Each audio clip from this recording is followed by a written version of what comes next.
As zebras vencendo como não venciam há mais do que 40 anos, times correndo cada vez mais com a bola, quarterbacks calouros dando o que falar, o Minnesota Vikings detonando. Eu gostaria de falar um pouquinho sobre algumas tendências, algumas coisas que me chamaram a atenção na semana 3 da NFL e também de um modo geral aqui esse ano, né?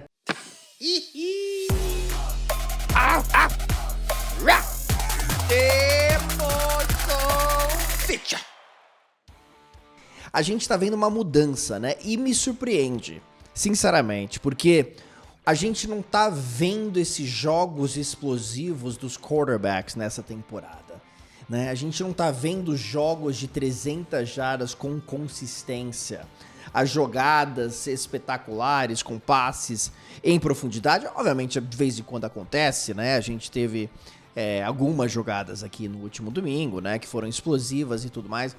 Mas de um modo geral, tá tendo uma tendência interessante acontecendo, com as defesas marcando mais com seus dois safeties recuados e forçando os times a aceitarem passes mais curtos e corridas, e é assim que algumas equipes estão vencendo. Nas duas primeiras semanas da temporada, a gente viu o New Orleans Saints correndo 40 vezes com a bola. Foi o time que menos correu nas duas primeiras rodadas da NFL. E mesmo assim o time anotou 91 pontos. Agora, teve alguns passes em profundidade também, mas aí o play action também traz isso, porque aí o safety vem um pouquinho mais próximo da linha de scrimmage e aí você consegue encobrir o safety, né? Então esse é o jogo que você precisa para realmente se dar bem na NFL de um modo geral e sempre tem sido assim. Mas os Bills de Josh Allen foram o segundo time que menos lançaram bolas aqui nessas duas primeiras rodadas, por exemplo. Né, e venceram os dois jogos. O Pittsburgh Steelers, o terceiro time que menos lançou. Os Chargers, o quarto time de Justin Herbert. Né? O Justin Herbert, nas duas primeiras partidas dessa temporada, por exemplo, não passou das 144 jardas. Ele se machucou aí na semana 3, no meio do jogo, e acabou saindo. O Pittsburgh Steelers conseguiu uma vitória. Né? E os Steelers não tem tido explosões ofensivas, né? Até porque a defesa tá realmente dominando, mas o que eu falo é, a gente tá falando de 8 vitórias e nenhuma derrota nas duas primeiras semanas, com os 4 times que menos lançaram bolas, né? Que é uma coisa que me chama muita atenção.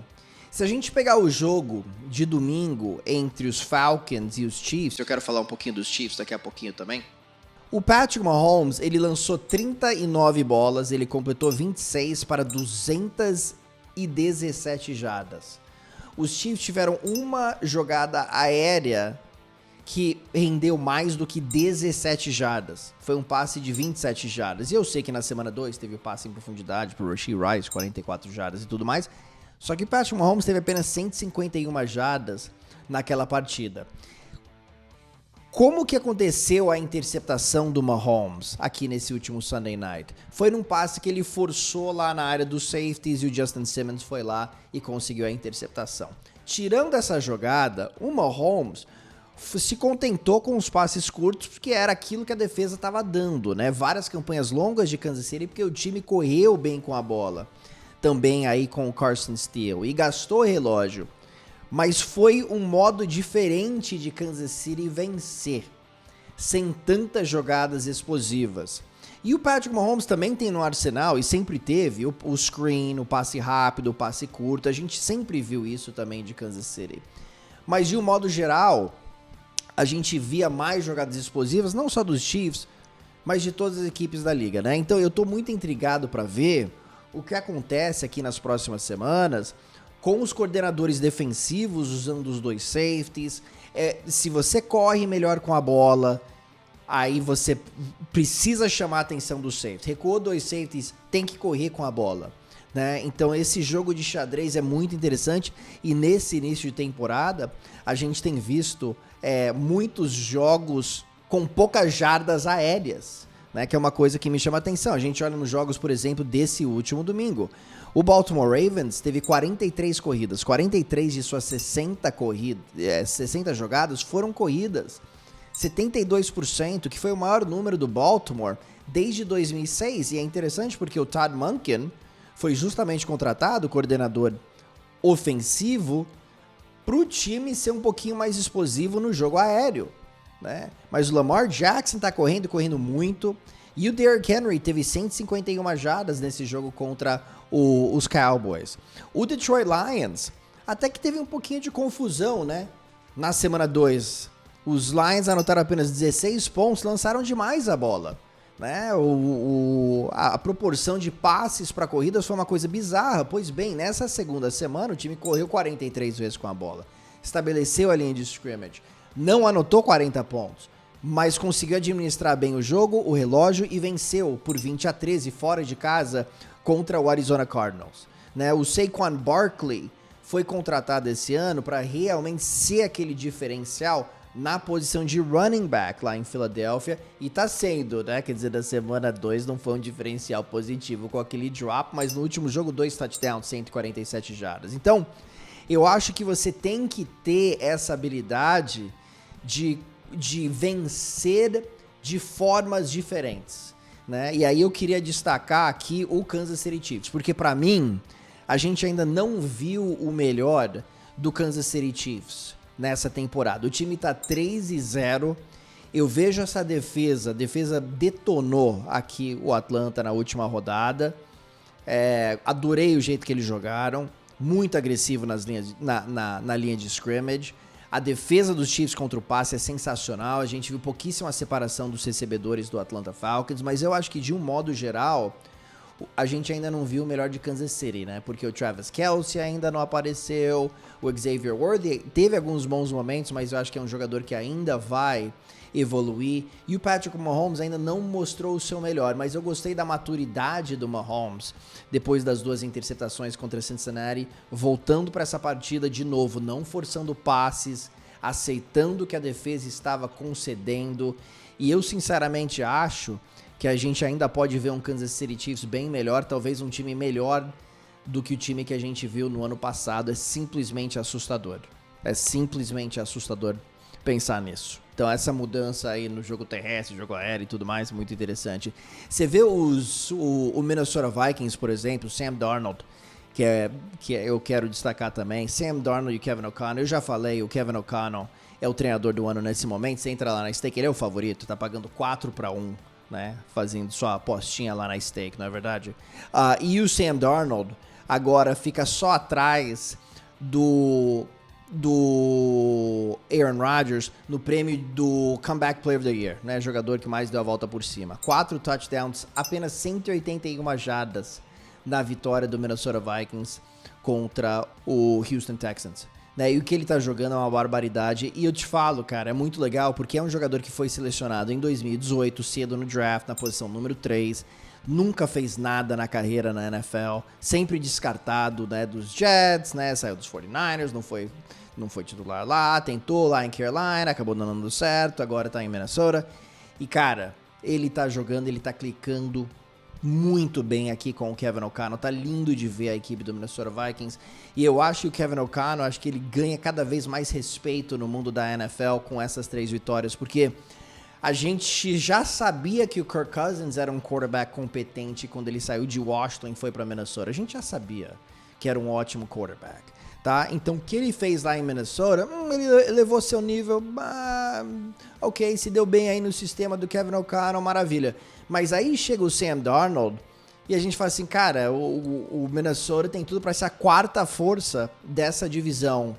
Pois bem, é o melhor time da divisão nesse momento. Né? E com o Sam Darnold jogando o futebol americano que tá jogando. Com play actions, com o ataque terrestre que tá um espetáculo. E é impressionante o que acontece quando você tem a sua defesa também funcionando e quando todas as unidades se complementam. Parece que acontece uma magia, né? Com essa defesa dos Vikings realmente voando. Essa performance aqui da semana 2 contra Houston foi talvez a melhor performance de qualquer defesa na NFL esse ano, levando em consideração o oponente, levando em consideração 5 sacks, mais 2 interceptações contra aquele quarterback, é o CJ Stroud, tá? Então, eu tô realmente impressionado com a equipe do Minnesota Vikings. Eu queria falar também dos quarterbacks calouros, aí eu queria falar do Bo Nix e também do Caleb Williams. tá? Porque eu tô muito de olho aqui no Bo Nix, que nas 2 primeiras semanas foi muito mal, sob pressão. E para você evoluir na NFL, assim, o maior teste é como que você vai se portar sob pressão.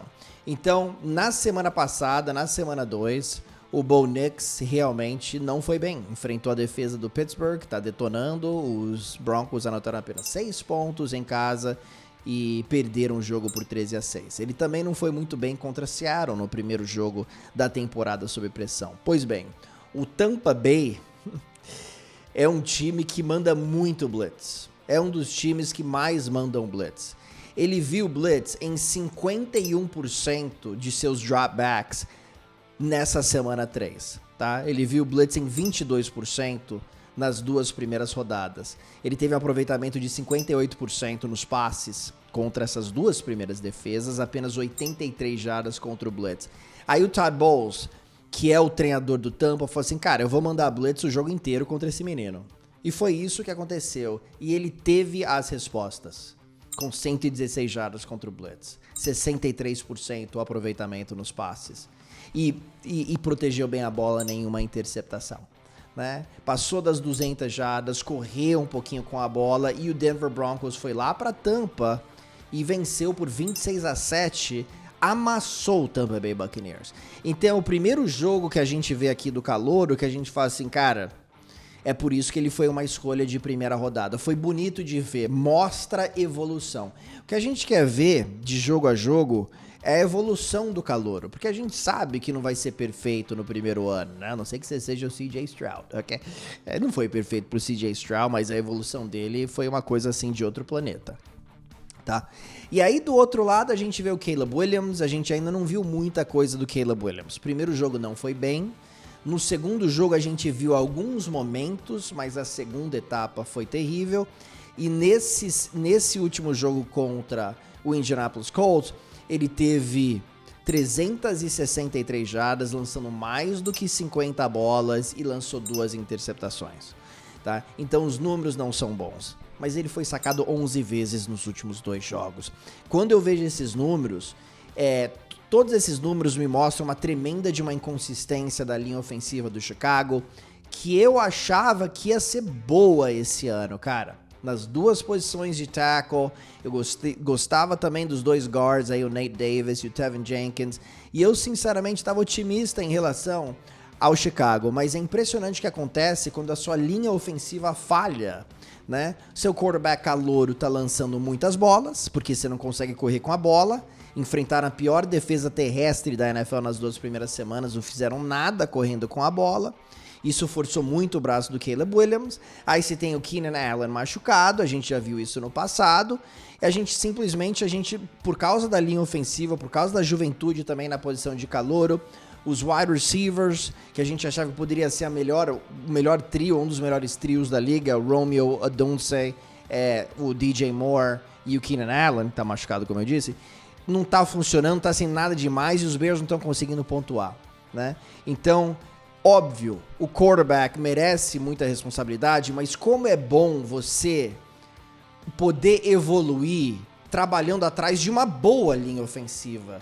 E o quão difícil é você iniciar a sua carreira na NFL, que o jogo já é tão rápido, né? Sem uma boa linha ofensiva, que é o que está acontecendo lá em Chicago. Então é uma coisa extremamente chata que está acontecendo lá em Chicago com o Caleb Williams, e aí a gente coloca a culpa no Caleb Williams, mas é difícil você se desenvolver, especialmente cedo numa carreira, quando a sua linha ofensiva falha, e tem falhado realmente nos 3 primeiros jogos dessa temporada, e agora é um enorme ponto de interrogação. Vamos ver se ela evolui, porque vai ser crucial para o sucesso do Caleb Williams. E aí, finalmente, cara, eu queria falar das zebras, porque as zebras estão vencendo num pique que a gente não via desde 1978. Na semana 3, tivemos 4 times que eram zebras por pelo menos 5,5 pontos vencendo na NFL. São 9 vitórias de times que eram zebras por pelo menos 5,5 nas últimas 2 semanas.